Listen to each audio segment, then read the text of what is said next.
மணி தோட்டத்துக்கு நம்ம தண்ணி மாறிட்டு இருக்க சொல்ல சின்னதாக குருவி குஞ்சு மாதிரி இருந்துச்சு. செடிக்கு அண்ணாண்டியும் வந்து பார்த்தீங்கன்னா நடந்து ஓடிட்டே இருந்துச்சு. சரி என்னதான் இது பார்க்கலாம் அப்படின்னு எடுத்து பார்த்தா நான் நினைச்சது வந்து பார்த்தீங்கன்னா கரெக்ட் தான். இது சின்ன குருவி குஞ்சு தான். தவிட்டு குருவின்னு வந்து சொல்லுவாங்க பார்த்தீங்களா, நிறைய பேர் வந்து கேள்விப்பட்டிருப்பீங்க.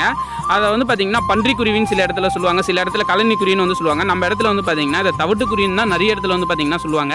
காலையில் 6 மணிக்கே நம்மளை வந்து பார்த்தீங்கன்னா கீச் கீச்சுன்னு எழுப்பி விடுறது வந்து பார்த்தீங்கன்னா தவிட்டு குருவிகள் தான். ஒரே ஒரு குருவி குஞ்சு மட்டும் தனியாக இருக்குன்னா கண்டிப்பாக வந்து பார்த்தீங்கன்னா காக்கா தாங்க கொத்திட்டு வந்திருக்கணும். ஏன்னு வந்து பார்த்தீங்கன்னா தலையில் வந்து நிறைய இடத்துல வந்து கொத்தி வச்சிருந்து எப்படியோ எஸ்கேப் ஆகி வந்து பார்த்தீங்கன்னா கீழே வந்து விழுந்துட்டு இருக்கு. இதை நம்ம வீட்டுக்கு எடுத்துகிட்டு போய் காப்பாற்றலாம் அப்படின்னு வந்து பார்த்தீங்கன்னா கண்டிப்பாக வந்து பார்த்தீங்கன்னா இறக்கிறதுக்கு நிறையவே சான்சஸ் இருக்குது. இந்த குருவி எப்பவுமே கூட்டமாக இருந்தால் தான் வந்து பார்த்தீங்கன்னா நல்லாவே இருக்கும். நம்ம வேர்க்கலை செடி இருக்கு இல்லையா, ஷார்ட்ஸில் வந்து பார்த்துருப்பீங்க. அங்கே ஒரு மரத்தில் வந்து பார்த்தீங்கன்னா நிறைய தவிட்டு குருவிகள் வந்து முட்டையை அடக்காக்கிறத வந்து நான் பார்த்துருக்கேன். அந்த இடத்துல இந்த குருவி குஞ்சு ஒரு கூடு மாதிரி பண்ணி வந்து எடுத்துகிட்டு போய் வச்சுட்டு போனால் கண்டிப்பாக வந்து அது பொழைச்சிக்கும் அப்படின்னு வந்து நான் நினச்சேன். அதனால் வந்து பார்த்தீங்கன்னா அந்த மரத்தாண்டியே கண்டிப்பாக ஒரு கூடு மாதிரி செஞ்சு எடுத்துகிட்டு போய் வச்சுட்டேன் நண்பா. பொழைச்சிக்கும் அப்படின்னு வந்து பார்த்தீங்கன்னா நம்புறேன் நண்பா.